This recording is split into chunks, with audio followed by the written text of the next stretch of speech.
दोस्तों ज़्यादा नहीं, अगर हम लोग आज से सिर्फ एक महीना ही पीछे चले जाएं तो भला उस वक्त किसने सोचा था कि इजराइल जैसी एक बड़ी ताकत न सिर्फ हमास जैसी एक छोटे से ग्रुप से डील की रिक्वेस्ट करेगा, बल्कि उल्टा हमास उसकी इस रिक्वेस्ट को रिजेक्ट भी कर देगा। बावजूद इसके कि ये वही इजराइल है कि जिसके बारे में हमेशा से ही दुनिया भर के मीडिया में न सिर्फ बड़े बड़े दावे किए जाते रहे, बल्कि वो तो खुद भी हमेशा से अपने आप को मिनी सुपर पावर बताता आया है। आप लोग बिल्कुल सही सुन रहे हैं। पिछले कुछ दिनों से लगातार इजराइल के तरफ से हमास के साथ डील करने की कोशिश की गई है और उसको टेबल पर लाने की कोशिश की गई है, मगर हमास ही है जो बार बार इजराइल के इस रिक्वेस्ट को या फिर ये कहिए कि इस कोशिश को रद्द कर दे रहा है। लेकिन अब हमास किसी भी सीज फायर की कोशिश को या फिर किसी भी डील को रद्द कैसे कर सकता है? तो दोस्तों मामला ये है कि पिछले कुछ वक्त में जैसे जैसे इस जंग का रुख बदलना शुरू हुआ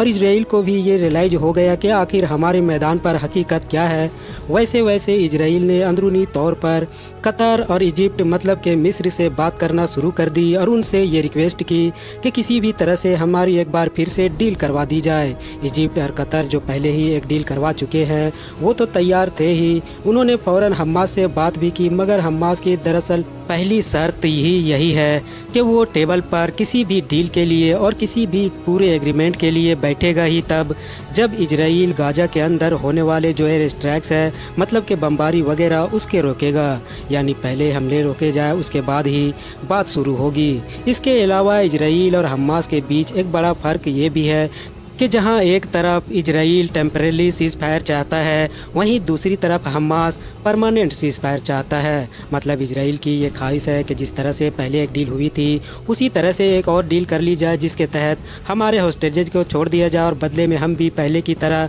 3 गुना मतलब कि एक के बदले में 3 फिलिस्तीनी कैदियों को छोड़ ही देंगे। और इस डील के तहत जब हमारे सारे हॉस्टेजेज मतलब के सारे बंधक छूट जाएंगे तो एक बार फिर से हम जंग शुरू कर देंगे। वहीं दूसरी तरफ हमास का ये कहना है कि पहले डील में हम जिन लोगों को छोड़ा था वो दरअसल सिविलियंस थे, मतलब आम लोग थे, उनको तो हम भी ज़्यादा लंबे वक्त तक अपने पास रखना नहीं चाहते थे, मगर अब जो गिने चुने लोग हमारे पास बचे हैं वो ज़्यादातर फौजी है और इनको तो बंधक ही इसीलिए बनाया है कि एक के बदले में 3 नहीं बल्कि बहुत बड़ी बड़ी डील्स को किया जा सके। साथ ही शर्त ये भी है कि जो भी डील होगी कि वो परमानेंट होगी, यानी जंग पूरी तरह से ख़त्म हो जाएगी और इजराइल को अपने सारे टैंक्स और अपनी सारी फौज को गाजा से वापस निकाल कर अपने इलाकों में वापस लेना जाना होगा। वैसे दोस्तों अगर इजराइल हमास की इस पहली शर्त को मान भी ले और बमबारी पूरी तरीके से रोक दे ताकि बातचीत वगैरह शुरू हो सके, तब भी ये डील बहुत मुश्किल से ही और बहुत लंबे वक्त के बाद ही कंप्लीट हो पाएगी और अपने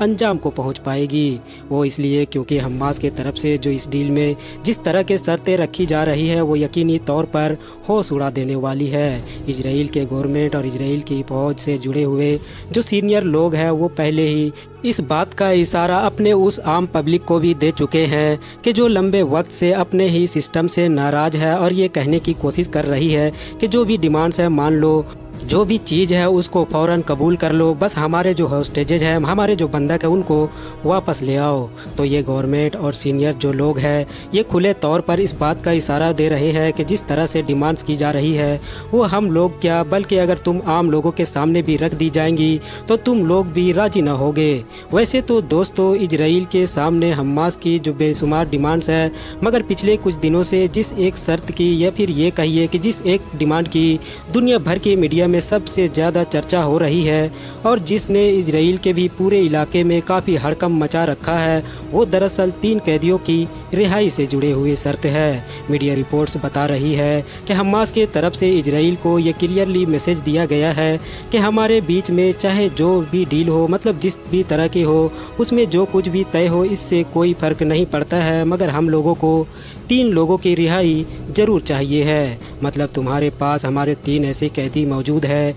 कि जिनका नाम हमको हर डील में चाहिए ही चाहिए है। इस लिस्ट में पहले नंबर पर नाम है मरवान बगूती का। यह दरअसल 64 साल के एक पैलेस्टीनियन लीडर है जिनका ताल्लुक वेस्ट बैंक के जो फतह पार्टी है उसके साथ है। इस लिस्ट में जो दूसरा नाम है अहमद सादात का, ये भी दरअसल फ़िलिस्तीन की एक ऐसी ही पार्टी के लीडर है जो फ़िलिस्तीन के आज़ादी के लिए कोशिशें करती है। अहमद सादात को इजराइल के तरफ से सन 2008 में गिरफ्तार किया गया था और 30 साल की सज़ा सुनाई गई थी और तब से लेकर अब तक लगातार वो इजराइल की जेल के ही अंदर है। जबकि जो तीसरा नाम है वो है अब्दुल्ला बगूती का। और हाँ, ये जो तीसरे बंदे हैं ये न सिर्फ सीधे तौर पर हमास के साथ जुड़े हुए हैं बल्कि ये तो हमास के टॉप लीडर है। किसी दौर में इजराइल के तरफ से इनको कैद किया गया था और उम्र कैद की सज़ा सुनाई गई थी। यहाँ पर आप लोगों के लिए ये बात जान लेना भी ज़रूरी है कि सन 2011 की जिस मशहूर डील के बारे में मैंने आप लोगों को ऑलरेडी बताया कि जिसमें सिर्फ एक इजरायली फ़ौज के बदले में